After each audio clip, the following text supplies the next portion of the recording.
Добро утро! Днес ще ви запозная с моята сутрешна рутина. Още не съм си сложила нито крем, единствено съм си измила лицето. Мисля да използвам продуктите днес на Shiseido. Това е околочния контур. Съответно, започваме с него. Той е доста по-богат и мазен в сравнение с останалите продукти. Аз го нанасям предимно под очите си. Между другото е една идея по жълтеникъв. Не трябва да се прекалява. Съответно, с него основно под очите го използвам, тъй като започнаха финни бръчци да ми се появяват под очите. Съответно, ето така приближавам малко. След което любимият ми серум с пептиди. Ето го 82% пептиди на PureCell. Важно за 40+. Съответно и наистина отразяват ми се невероятно на кожата. Просто са невероятни. Значи не знам дали се вижда, но кожата ми е изключително суха. Просто изключително суха.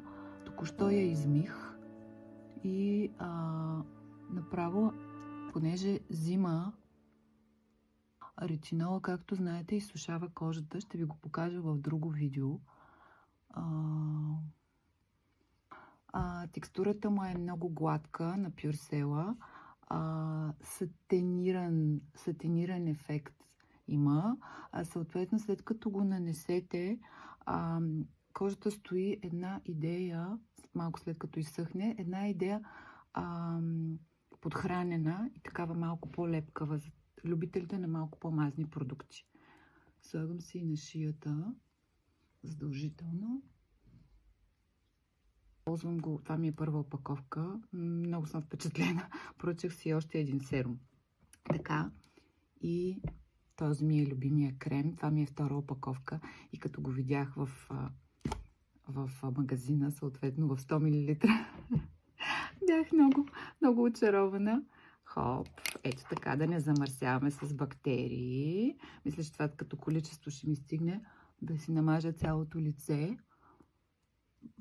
Плюс шията с пептиди, значи така важни за след 40 годишна възраст. Този крем е, може би, един от топ продуктите, които аз съм открила на Drunk Elephant, тази марка. Ползвах и други техни продукти. Околочния контур е невероятен. Маската има един ексфолиращ продукт, който е на Drunk Elephant. Направо са невероятни тези продукти. И това е за супер хидратирана, за супер дехидратирана кожа.